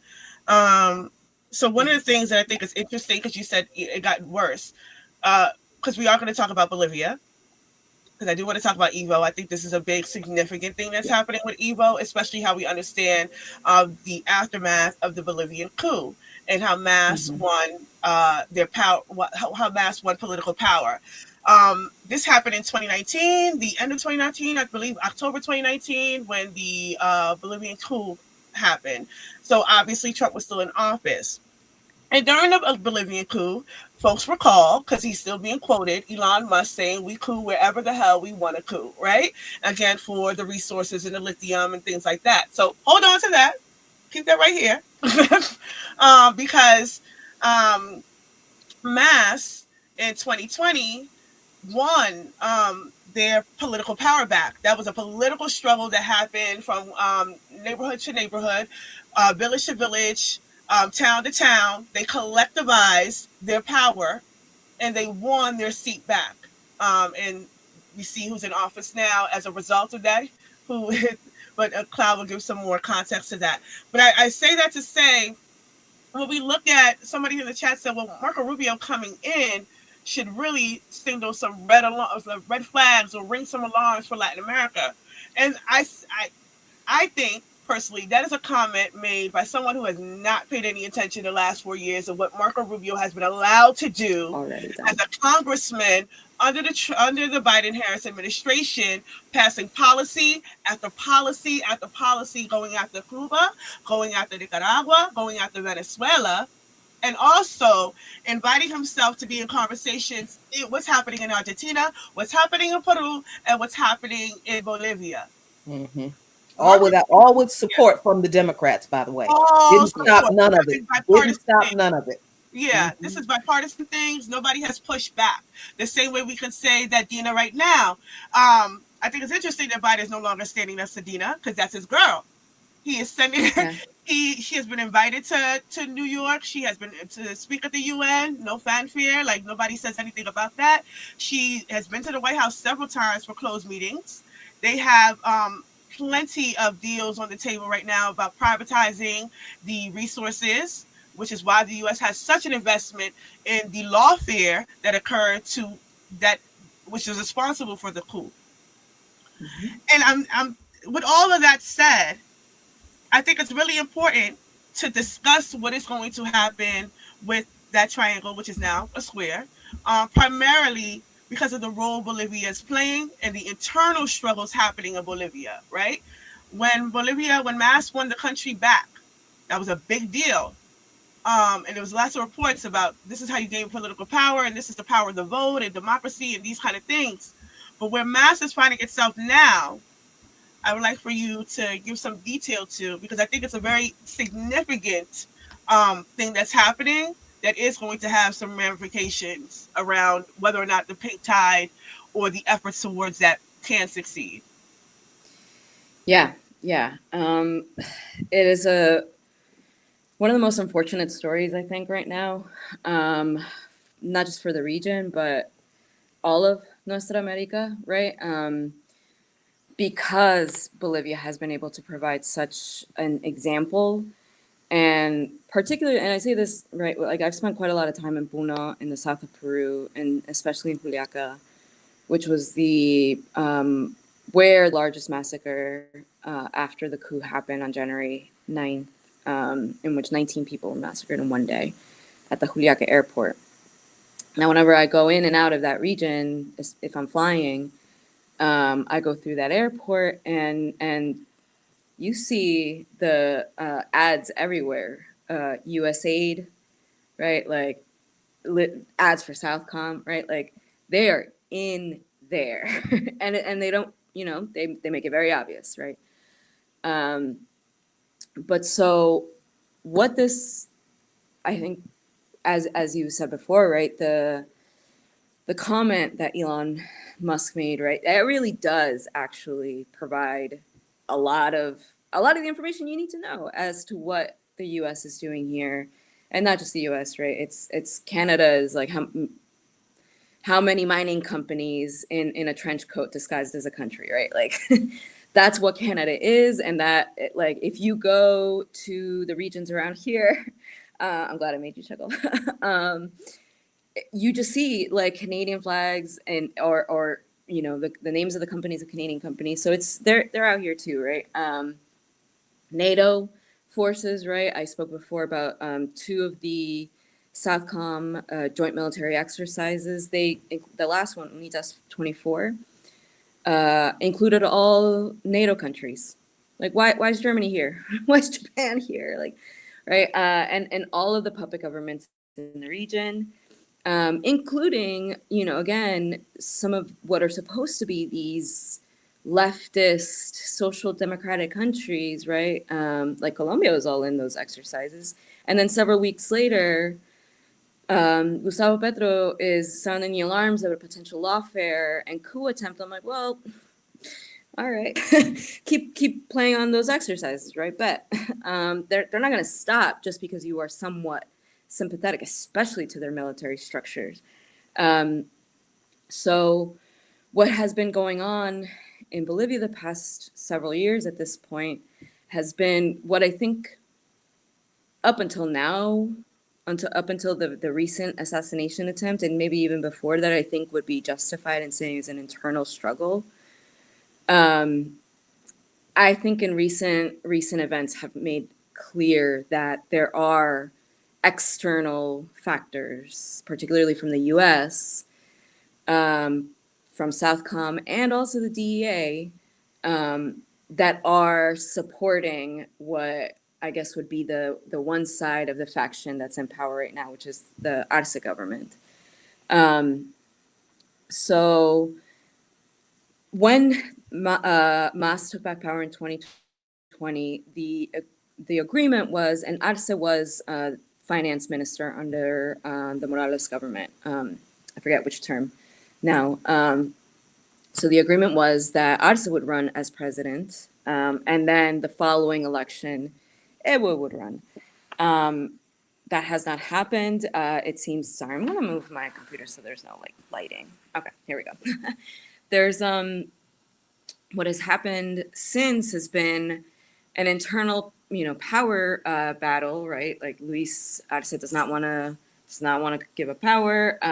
The internal structures of the MAS that represent the social movements and organizations, like they have their own Congress, right? Like a popular Congress that just happened earlier in the year in Laucaeña, in the region of Cochabamba. Right? They ratified that one, Arce was kicked out of the party, and then that Evo was still president and would run for re-election. What has happened since has been described by MAS, and it's not just the Arce and Evo faction, right? There are social movements that make up the MAS and internal structures that give those movements and unions and student groups, whatever, they are the ones that have the power to decide who is able to represent them, right? And they have like recall power essentially. So when this is often portrayed as just like, oh, the Arce side and the Evo faction, yes and no. I think especially these past what has happened in the past few weeks and months, that has been used as a way to delegitimize what is actually coming from the grassroots, right? So I will wrap up soon. What happened a couple of weeks ago was this almost like telenovela, you know, assassination attempt that has now been, and Evo and MAS have had press conferences around that, right? They've released videos and everything that there's strong suspicion that the DEA was involved. And the government, the Arce government, has refuted that. They've also gone after some of the top union leaders. Two of them are behind bars, also on preventative detention.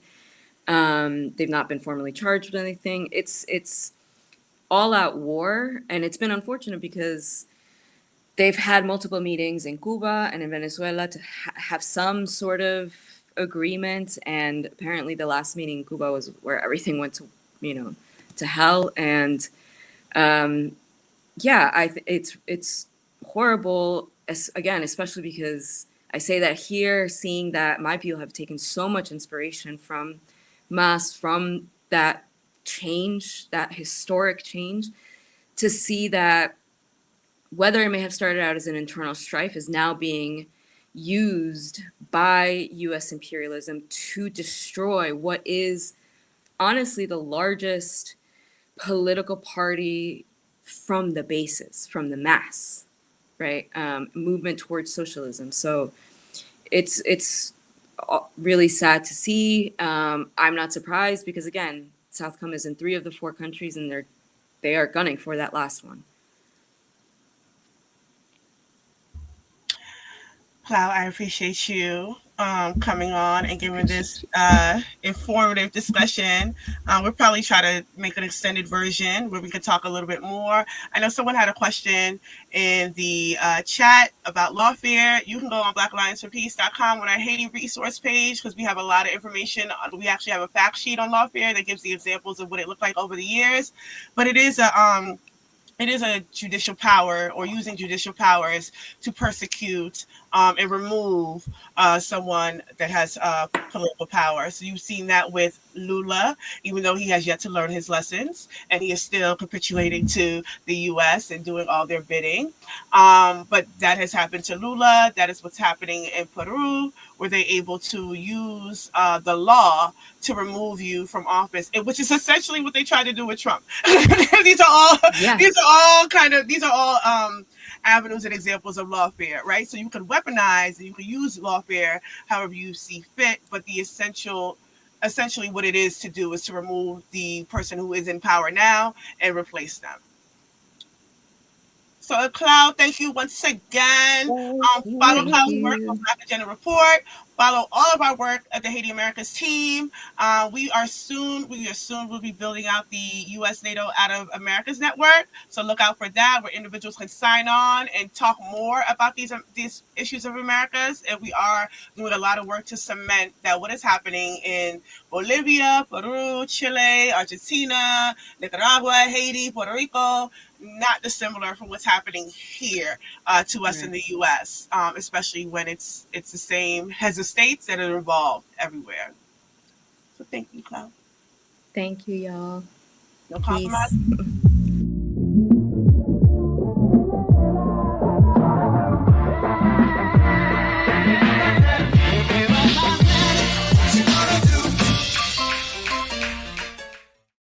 Welcome out to the Remix Morning Show. Thank y'all for tuning in. Make sure y'all hit that like button, subscribe button. If you're new to the channel, go to patreon.com, become a member over there.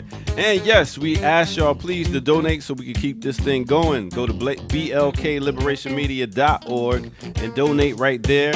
And tell some other people, yo, check us out. Share this and share so people can know to come check us out. All right, with that said, I wanted to go ahead and talk about what I've been seeing and actually what we do on Classical Breakdown, show y'all how we broke it down when we talked about Stevie Wonder, so y'all can make sure y'all go check out the show. So with that said, let's get right to it. You and I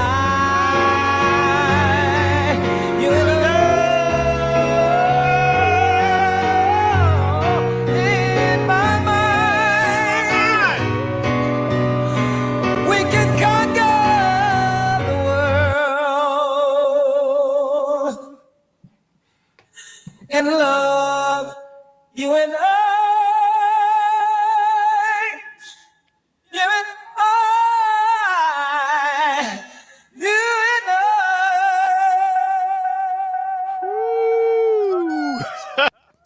That's Classical Breakdown, y'all. Go make sure y'all check that out. That is still there.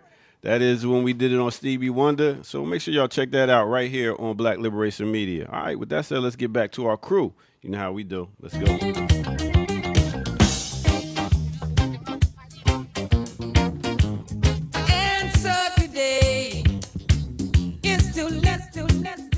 Right. That was cutting up. Oh my God. Oh my gosh. Peace has come to Zimbabwe. Yes, yes. Marley Stevie is did it. hot on the box. All right. Hey, great interview. Thanks, Yeah. Claudia, for coming through, representing. Bap, Yeah. bap, bap. Bap, So, bap, bap. yes, yeah. Claudia, that's the artist known as Piolin's Ghost. Mm-hmm. Yes. Oh, I've been Yep. messing her name up. How you gonna mess her name up when she actually explained it one time? That's She her cat. I Or mean, what's yeah. her shit, Since big up she- to Leah Boggs. I say Leah all the time. I mean, what do I know? Yeah, no. So, Some yeah. change cannot be made, and it's okay. We're just gonna have to What's the accept next- that. What's your next classical breakdown? Y'all have an artist? Huh, ask him. It's a debate. It's a debate. I'm betwixt and between. I want to do the Ohio players. Ear doctor.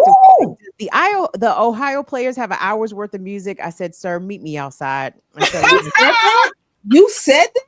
You said that? Lupito? I was kind of wondering too. I Slide. was like, what's That's the not- songs? What's the songs? That ain't the That's Ohio the players. song. Slide. no, I will maybe. No, I don't know. that's not the Ohio play. You sure? Which who I- did slide? my Slide. Slave. who? Slave? Slave to slide. I don't know. I I'm believe not so. familiar with slide, unfortunately.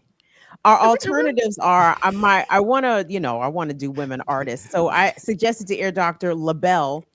Again, Ear Doctor countered, does LaBelle have enough music? And I'm like, well, I'm Let's also do- wondering, is it LaBelle and Patty? Or That's just that's LaBelle? I think going to be our compromise. We're going to do LaBelle and Patty. There we go. There we go. Okay. I can roll with that. Thank you, Ricky. So, Thank you. So, Thank no, you. so just so we get this straight, Ear Doctor don't know nothing about funk. Is this what we're saying? Is this what I'm hearing? We That's gonna what bring I'm you. hearing. No, we gonna bring Jackie on for that. Then we gonna bring Jackie on since you know so much about the Ohio players. Put me Because down. this is what I'm hearing. I'm hearing a lack of knowledge of funk. It's disturbing me, but it's okay. I understand it because a certain generation, y'all skip that critical knowledge from that R&B to funk to hip hop to yet. There's that little spot. Talking about that funk right there. My bad. And I forgot about. You are bad, misses. Yeah. Yup. And then, but hit the funky worm, Ear Doctor. That was, I think, their first hit that actually charted. Mm-hmm. Oh, I thought it was this. Right. Okay, they got That's- some hits. They got See, some hits. but those are the pop joint. Like those are the Okay. crossover. Right. hits. They got album cuts that are unreal. Okay. Well, listen, I told you, what did I tell you all the time? I'm a student also. So teach me. I mean, I ain't and got it's no not problem. just Ohio players, it's Confunction, it's Brass Construction. Oh, I know it's Brass Construction. Mother's Finest. It's Kim, It's are we bringing Jackie on for this Rotary funk? Connection? huh? Rotary Connection with Minnie Rippleton. I forgot about them. That's right. Yeah, that Yeah, is Dr. right. Taylor. Yeah. Like, I know. I was like, what? what? No, and then I was like, wait. That sounds but yeah. All right, Mhm. we're gonna have to bring some other people on the show where they're talking all this funk. You know what I'm saying? The invite is wide open. All members of the BLM platform are welcome to join Ear Doctor and I for classical breakdown. That goes for you, Jacqueline, you, Ricky, you, Jared Ball, Minister Server, everybody. Yeah. Come on, Piper Carter podcast. Come on Mhm. through. Hey, especially the Black Rock segment. We definitely got to get Jackie on for that. Invite me for 'cause it's a Luther. lot.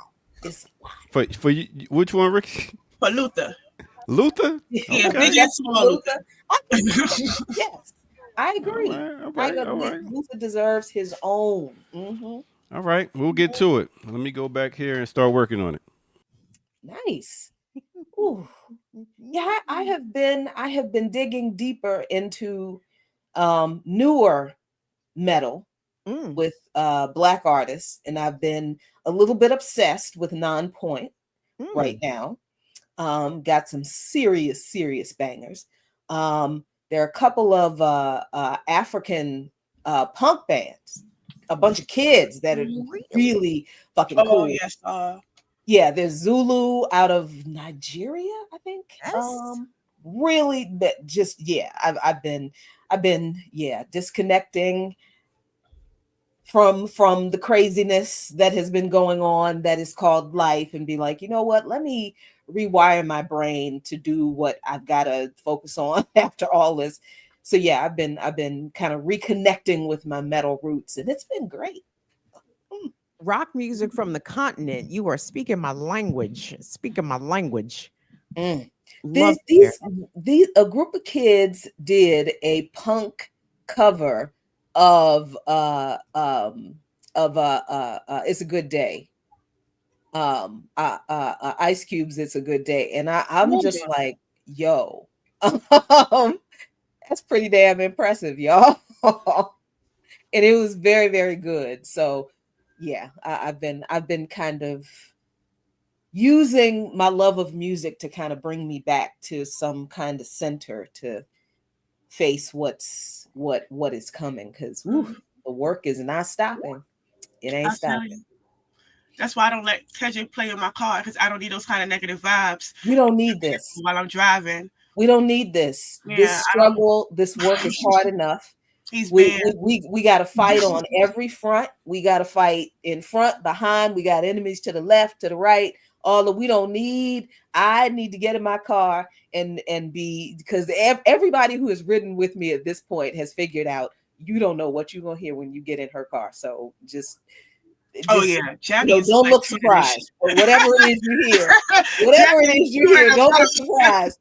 It could be gospel, it could be metal. Most of the time it probably will be metal, but it could be gospel, and God knows it could be Turkish, whatever. I just discovered what is it called? Bloodywood, like Indian folk metal. Oh my God, it's fantastic. So everybody knows. I know. That's how I roll. Everybody knows. You don't know what. You roll up at her house, you might be hearing Cuban ancestral music. You might be hearing African spiritual chants, or you might be hearing non-point or Zulu, or you don't know. You have no idea. Ricky, did you say that's why you don't play Kendrick in the ride? Yeah, I don't encourage negativity in my car. Yeah, we don't. But listen, honestly, I'm not really sold on Kendrick as a rapper and all this extra hype around the thing. So I'm essentially like, stay away. But I have that kind of stubbornness in me that's deep rooted. Like, I still have not read Harry Potter or watched any of the movies. I ain't watching Twilight either. Like, when but I thought Kendrick was the greatest. I thought he was the greatest rapper of the generation. I thought he was the generation. According to who? That's the question. According to whom? According to the generation that says such things. You know what I did want to? Because I was screaming to Abyss in the chat yesterday about that conversation that y'all were having about the lawsuit. What? And I do want to say, like, I get it. It's about what Drake and Kendrick. No, it really is not about rap.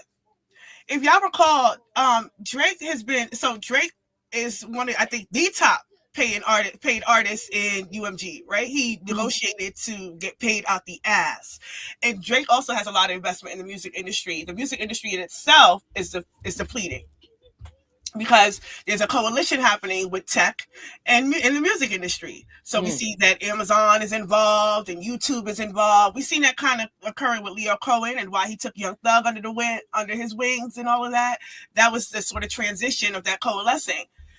UMG now, so we're at the point of Drake's renegotiation for UMG. And what UMG is saying is, well, you're not that viable as an artist because of this. And what Drake is proclaiming is that they are using this, or they push that so that they could stifle what he's owed, or they can undercut him. So this is not so much about a rap beef as it is about power and the buy-in of an industry, because it is getting elevated, by that coalition of music and tech, right? We see that with the Amazon deals and et cetera, et cetera. He is being elevated in that way by the industry, where there's a sort of, my friend Q called it the de-Aubreyization, like the de-dollarization. There's a de-Aubreyization happening in the music industry where there's less investment of him, which is why Drake is buying all this land in Houston. Like, Drake has insidious money in everywhere and everything. Because he has spent so much time investing and buying up the industry, catalogs, etc., etc. So now when we see what this is happening, this is really a claim for, no, y'all gonna pay me what y'all owe me. Y'all not about to play me like this. It's not really about the rap beat, which is why he never responded. Wow. He ain't got no raps, because it's not about that. It's about his money and also the direction of the industry itself.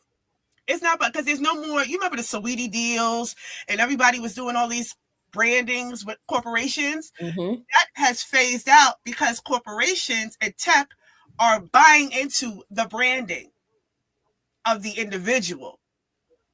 So they are branding individuals so they can get a cutback. So right now there's a bunch of lawsuits in fights and struggles around people's catalogs, who owns their personal property, who owns their intellectual property, because of the advance of, well, if something happened to them, you could just AI their voice, or you could just, because of all these other questions coming up in tech.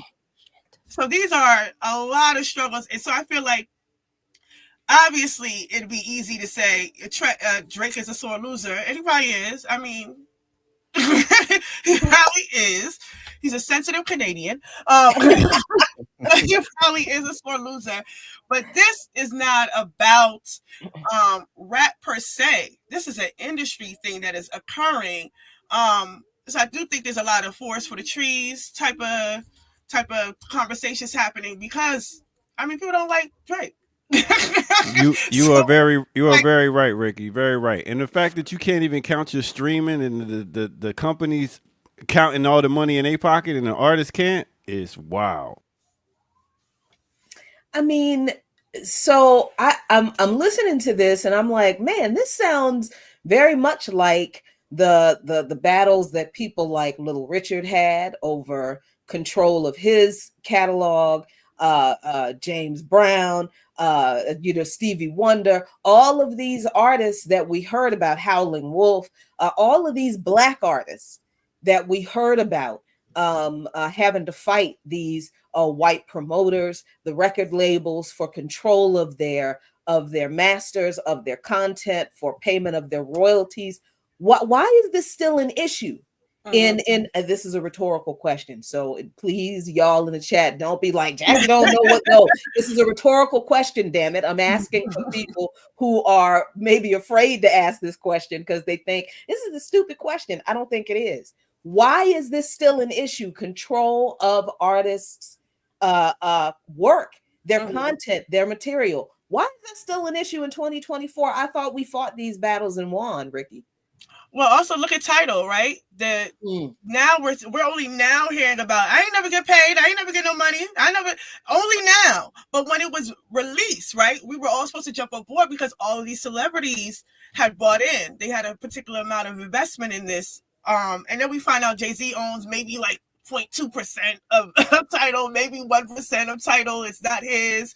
It's Black owned. Y'all gotta support Black owned white boys in the Netherlands that own it. But what I'm saying is there's a lot of insidiousness in the music industry in general, right? And people become big players in the music industry, not solely because of music. They could be talented, surely, but then to the point of how are streams being produced, or why did the swift move to streaming, right? We're not even counting CDs. Are CDs even really being produced like that anymore? I mean, I think it's to the point of a record. Like if you have a CD, one, where are the CD players? Because at least it's still record players. Where are you getting a CD player? But the album itself and the buying of the album is just, it's a different, even the way the music industry even releases music now. We don't get the booklets anymore. We don't get to learn about who the notes, or read the linear notes, or find out who was the writer. None of that. Yeah, none of that is.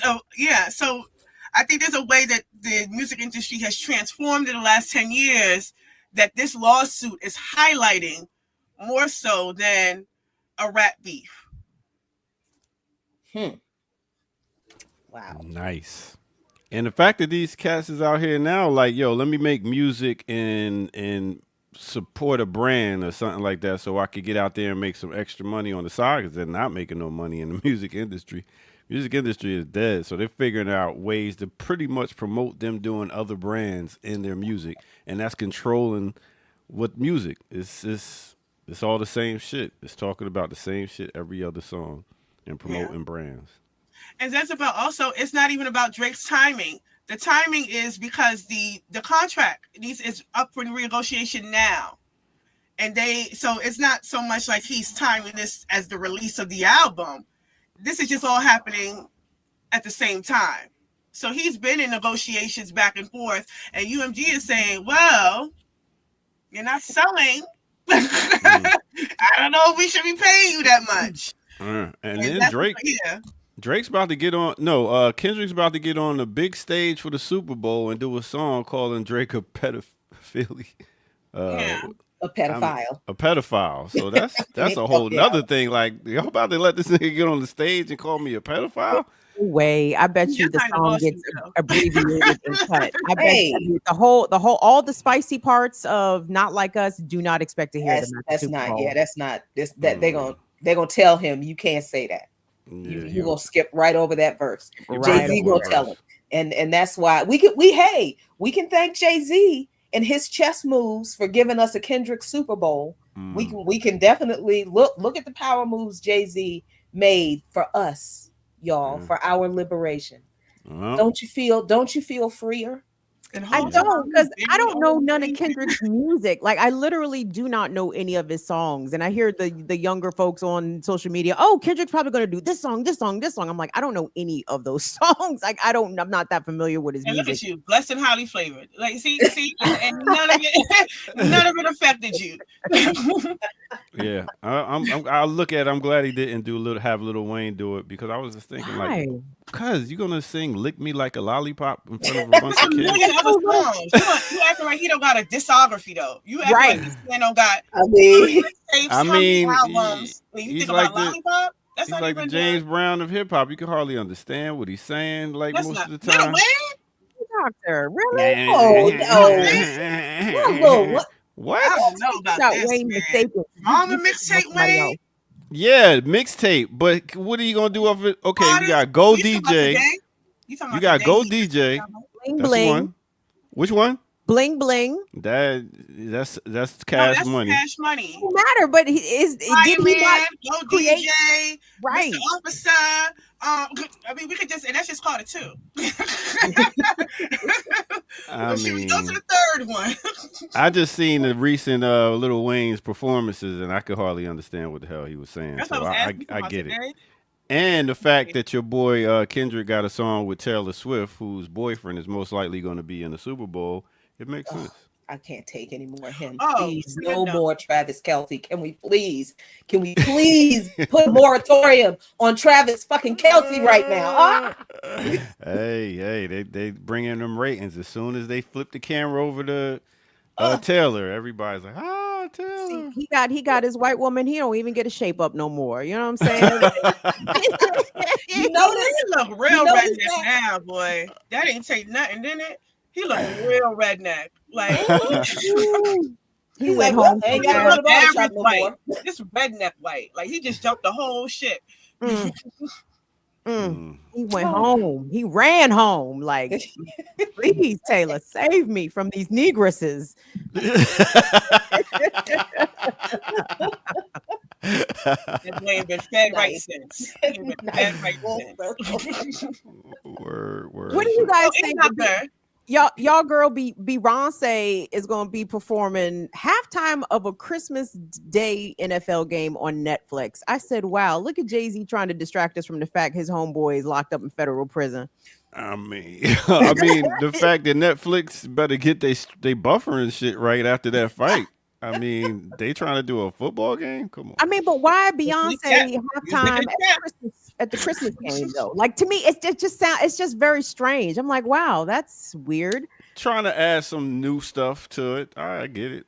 Add more entertainers, get more viewers. It works. It's about it's about profit. There's a Yeah. bottom line here. That's What all. sells and what doesn't. And that's again, if Netflix is doing this, there go that coalition with music and tech and the Mhm. branding aspect of it. And who I'm gets just trying to more figure out money. why well, what does Beyonce have to gain? Like the NFL don't need no help. If there's a What you Christmas Day mean? football How much game, you get paid? Shit. And then the fact I that they would- You know, average check. I'd the be curious because Jay-Z's not like Rock Nation's not getting big bucks for coordinating the talent for the Super Bowl. I can only assume that Jay-Z is part of Beyonce performing on this Netflix game. But it's like, is she getting real money? Yeah, you feel me? Like, does she? I don't know. To me, it's all a distraction, right? Because It's Jay-Z and branding. Beyonce are associated with this massive sex trafficking scandal that is happening in the music industry, in which their names have been dropped. Nothing has been, concretely alleged or no charges or anything, but they're in the mix. I just feel like Beyonce and Jay-Z trying to distract us. You know what I'm saying? I don't know. I mean, she just got snubbed from the Country Music Awards after Good. doing her Country Carter album. Good.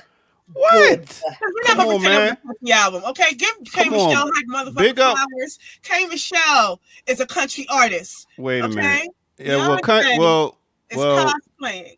K Michelle ain't bring out Linda Martell, one of the first country Why not? singers, and get her Nobody her wants her to- recognition and her award. Or what? Yeah, because what? nobody needs to latch on to pay to send their career like everybody else. Her what? Everybody work with Beyonce because they want to work with Beyonce. It is a benefit to work with Beyonce, but that don't make her no damn country music star. And let me shoulda- tell you, her remake of Jolene, Oh, that come joint on. was not That was- impressive, dog. I'm like, What? Just No. like that Jolene, remake of Before I Jolene. Let Go that nobody wants to admit is trash, but it is. What? Oh, I'm You done. heard me. K Michelle. I'm calling the Beehive up, man. Y'all Do it. disrespectful. Do it. Do it. First of all, I I- still have my Beehive card. If I need to pull it out tried. from back in the day, I'm still a member.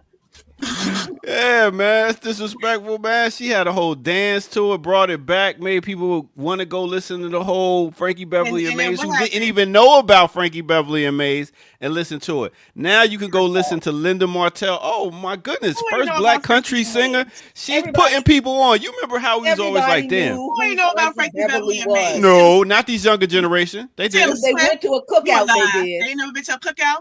Oh man, y'all just old. Before I let go, And yeah, I sure am. I have survived. Yes, I have. And my mother said, "She don't know what the hell you talk about, yeah, doctor." Bring your mama on screen. I got something to say to her. don't you sass, Miss El. Don't you do it. What's her name? Eloise. What's her name? She look. Okay.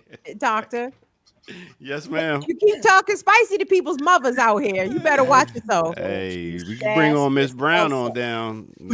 Put her in front of the delegation. We get to talking too. So. Oh, my mother would love to join us for the funk discussion. My mother says Oh, that yeah. she wishes Okay. that she could text. Let's do it. live. Yeah. Let's do it. Okay, I gotta help her figure out the StreamYard. But I was yeah. just about to say you got to. She got the old school computer, Commodore 3000. No, she got her iPhone, but Did you you know, have to go she may be there? holding it off to the side, and you know, Half the show will be her trying to get her shit together.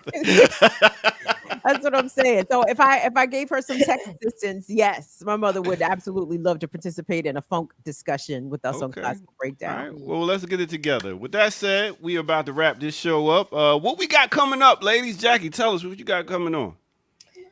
Darker Than Blue this Friday at 5 p.m. I am trying to schedule this interview with a young man, a Palestinian brother whose family is in Gaza, to talk to him about his experience. I'm hoping I'm able to get him on this Friday.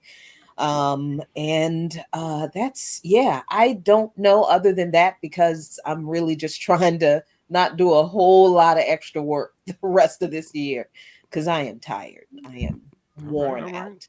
Okay, Kim Brown, what you got coming up? Anything? I got the day off on Friday. No show, no live Burn It Down with Kim Brown this Friday. Full Shout out meat on a turkey. Turkey, everything, but everything. I'm about to head over to my mom's and we're gonna start cooking dinner. My mother does the turkey on the grill, which is Oh. so good. It's so good. So very much looking forward to the holiday eating. I don't give a fuck about Thanksgiving per se. All right. What about you, Erica? I am being forced to participate, so I have to drive family to Philly. So that Just don't talk politics at the table, Ricky. That's all. I don't speak. You think I'm speaking about Okay. politics with West Indian elders Oh, who okay. FCC 24/7? Tell them So- what my sister told you. Wait, Mama. Oh yeah. Good morning, Oh yeah, my friends. aunt told me that people like me shouldn't live in this country. What? What?